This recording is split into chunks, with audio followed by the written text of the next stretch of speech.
Well, hello everyone. Brian's asked me to talk a little bit about alcohol today and health effects, and I'll talk from the point of view as an Australian male who's 70 years of age, and also as someone who's worked in pre-hospital medical care for around a quarter of a century.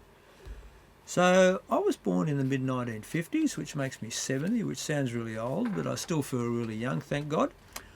And usual Aussie male, I started drinking once I started work. At 17 years of age, I was underage, sneak into pubs, regularly got drunk, joined the Royal Australian Navy in the early 1970s, where there was a strong drinking culture.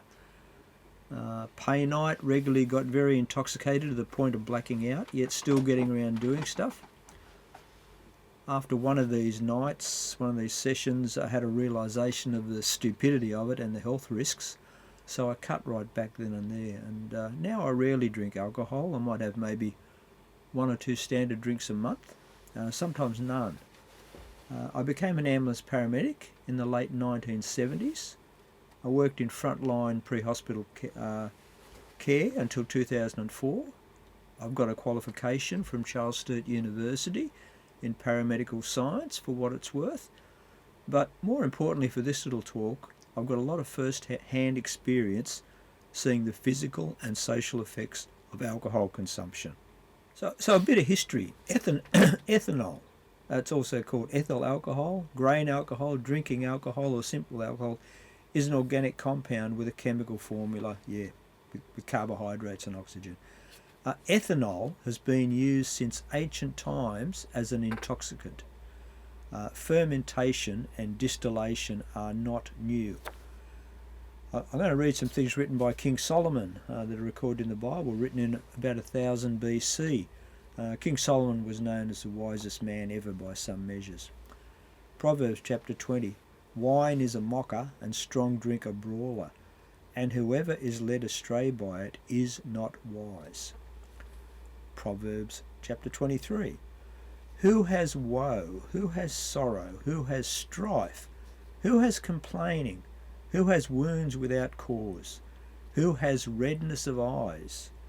Those who linger late over wine, those who keep trying mixed wines. Do not look at wine when it is red, when it sparkles in the cup and goes down smoothly.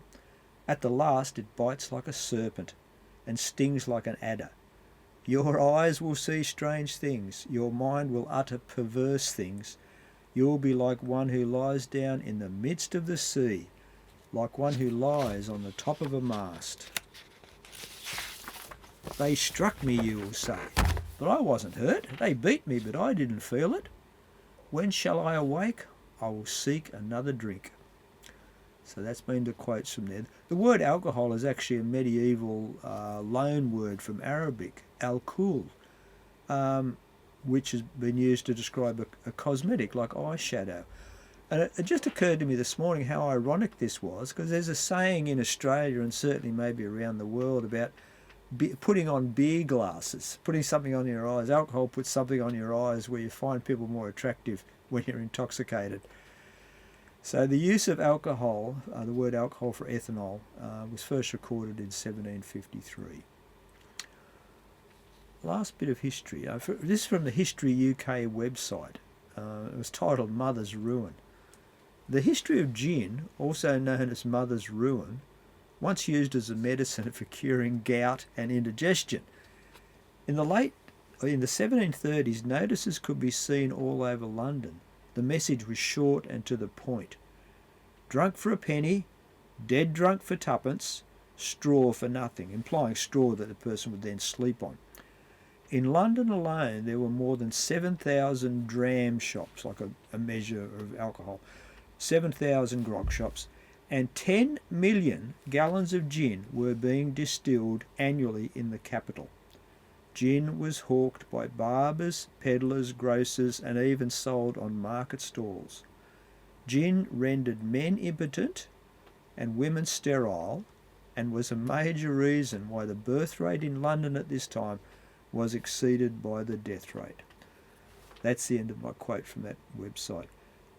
Yet every time I seem to look at a travel or lifestyle show on TV now, The presenter's going to some boutique distillery and extolling gin like it's some new wonder substance.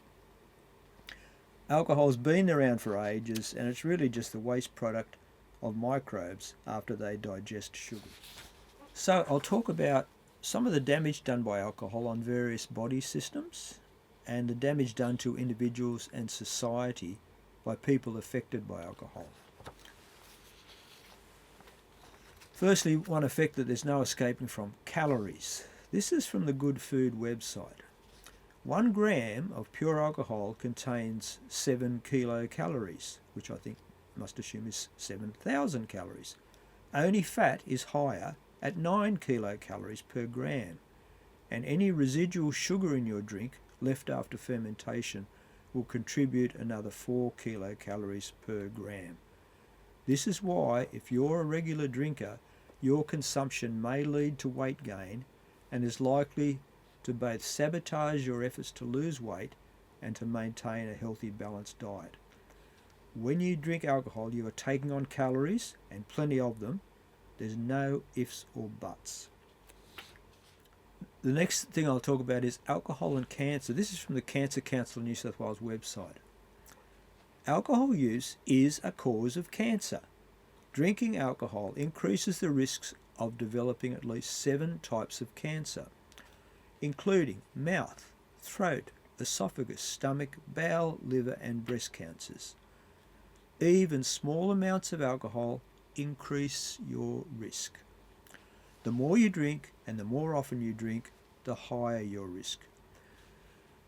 The International Agency for Research on Cancer has classified alcohol and the chemicals in alcohol, brackets ethanol, as Group 1 carcinogens, meaning they are proven to cause cancer in humans. It is estimated that 5,800 cancers a year in Australia are caused by alcohol. As a little personal aside, a couple of the people I used to play tennis with had stills for distilling alcoholic spirits at home, home distillers. One of the players knew a man who had a still, and he obviously drank spirits, and he developed throat cancer. His surgeon was investigating his lifestyle as to risk factors. When the man mentioned he had a still, the doctor exclaimed, "Ethanol? That is what has given you cancer." Pouring a chemical preservative down your throat that stops life processes, and I'm talking about like when you see a specimen preserved in a jar in a museum, they're preserved in alcohol because alcohol stops the processes of life. I haven't looked up statistics, but it seemed like over the past decade or more, spirit consumption has really increased as the drink of choice. It will be interesting, or perhaps scary, to see the effects of this in years to come. Effects on your heart, cardiac effects. 2 cardiac effects known to me personally are: 1, disorders of your heart rhythm, the way your electrical little control system controls your heart. I get intermittent atrial fibrillation, and in the literature it's a well written up that alcohol can be a triggering event for atrial fibrillation in some people. The other cardiac effect, probably more so for heavy drinkers, is cardiomyopathy. That's disease of your heart muscle. A guy who I knew loosely through shared interests over many years as I was growing up died from cardiomyopathy before reaching middle age. I think he must have been in his 30s perhaps. And apparently his doctor said if he got off the grog he could get a heart transplant, but he wouldn't stop drinking, and he subsequently died, which is a tragedy. Next one I'm going to talk about is liver disease. So alcoholic liver disease is well known. Your liver is your body's main sort of chemical factory. So I'll talk about a bit of liver-related stuff from my time in the Navy and later. I had a brief and fairly inglorious enlistment in the Royal Australian Navy from 1973 to 1975. I can't speak for the military now, but certainly then alcohol was the drug of choice, and to quote a certain Russian gent, the opiate of the masses in the Navy. I did recruit training at HMAS Cerberus in Victoria, where there was a naval hospital. I remember a young sailor, about 17, who had to stay based near the hospital. He was an alcoholic and would drink anything. Aftershave seems to be something I remember him drinking. Later, when I was in the ambulance service, an ex-Navy medic, Russell, was a paramedic where I worked. In his Navy time, the Navy put him through a pathology course at Queensland Uni.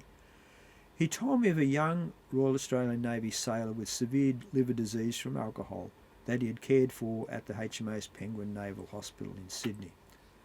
The patient's liver chemistry was so far off the scale that he had to dilute the blood he took with 10 to 1 with normal saline so he could get a reading in the tests, and then he had to multiply that result by 10 to get the correct result. So this guy's liver breakdown products were a disaster level. This went on for a while, till one day the numbers dropped right off and the patient died a few days later, which is tragic. For women especially, I can't say anything on this subject better than the ABC Australia's reporter, journalist Virginia Trioli. I read an excellent article she wrote entitled "Links Between Alcohol and Cancer Have Given Me Pause When Reaching for a Drink." That's easily found on the ABC News website. I'll read a paragraph from this article. The she that she refers to at the start of the article is a female oncologist who has just made a speech on women's cancer. So later she says to Virginia while they're standing around having the mandatory social drink after this speech, the point she was making was one I had no idea about, that 2 drinks a day raises a woman's cancer risk by 5%.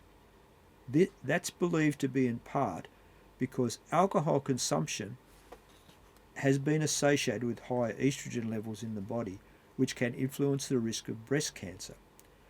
As young women, we Australians also have a lamentable habit of binge and even blackout drinking, which causes acetaldehyde to build up and drive a truck through our DNA. End quote. So that acetaldehyde referred to is also known as ethanal. It is a colourless, flammable liquid or gas with a pungent fruity odour. It's a key intermediate in the production of various chemicals, dyes and plastics. Acetaldehyde is also a byproduct of alcohol metabolism in your body. This is what your liver, what is broken down to as it's being broken down in your body. And in high concentrations, it can be toxic. And interestingly, acetaldehyde is also the most abundant carcinogen in tobacco smoke. I didn't know that till I read that, doing this bit of research for this little talk. So even though you mightn't be a smoker, you're getting one of the same carcinogens that smokers get by alcohol consumption.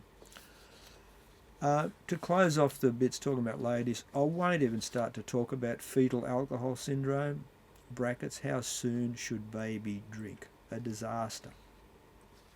So to this point, I've talked about a few of many negative physical effects of alcohol consumption on physical health, and I didn't even touch on mental health.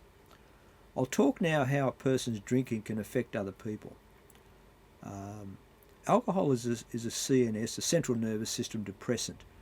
It depresses the so-called higher centres first. The more higher thinking parts of your brain get knocked off first.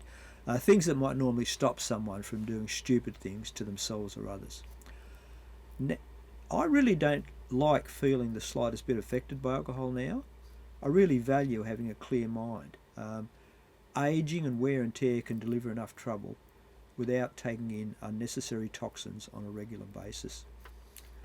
When I joined the ambulance service in 1979, random breath testing was not yet law in New South Wales. That happened later in 1982, and in those 3 intervening years I went to many innocent people killed or injured by drunk drivers. And I don't have time to talk in this little chat of assaults, domestic violence and drunken fights at licensed premises or homes.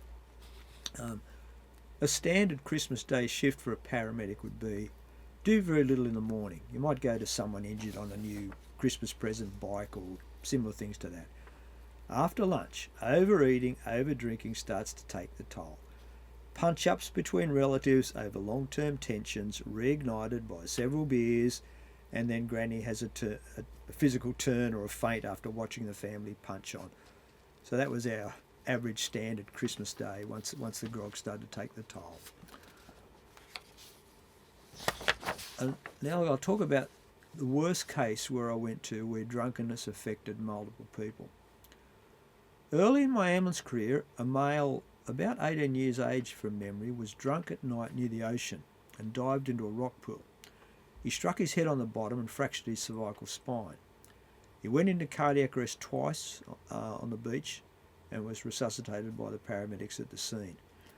I didn't attend the incident, but I transported him the next morning to a acute spinal unit at a Sydney hospital. He was a high quadriplegic and at that time still too drunk to realise the situation he was in, and so started a long medical journey. His best mate organised a benefit night for him at the local club to help with his ongoing care. As his best mate was driving home after the do that night, he crashed into a pole and was killed. After his time at the acute care spinal unit, he was transferred to a rehab hospital near Hornsby. His mother and auntie were involved in a car crash on the way home from visiting, both killed.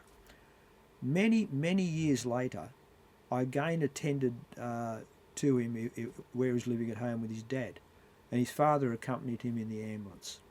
And all that patient from years ago, who was a big, strong lad when we first transported him at the time of this incident, now he's a high quadriplegic, sitting strapped up in a very narrow spinal wheelchair because he's got no muscle and motor control whatsoever.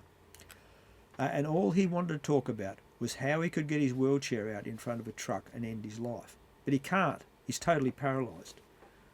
As his father waited outside with us while they were doing this minor procedure, and I always remember what his father said. I'll quote him. He said, "After what we've been through, I'm sure there are worse things than death." That incident happened in 1980, and I can still remember that patient's name. So, what am I saying, suggesting, and doing myself? Alcohol consumption is not without risk to you physically and mentally. Though it's a depressant, alcohol does not enable quality sleep. To use the expression my wife and I use, it's crappy calories that your body doesn't need. There isn't much attractive about men with beer guts. It's also emptying your wallet fairly quickly, and even though you're paying a bit of tax with that, you're nowhere near covering the health budget damage that alcohol does. And look, we are bombarded by alcohol advertising that is often really amusing. It's sort of light-hearted, blokey humour in its subject matter, but that is so far from the reality of the product in our lives, family and society. So for all these reasons, consider minimising, cutting back, or if you have a problem stopping in a session, don't start. And if not starting is difficult, get some help. Sometimes stopping completely is the easiest way of minimising. And look, finally, it's true that with the less and less alcohol or ethanol in your system, you will have a better chance of being your best self. Thanks for listening to me.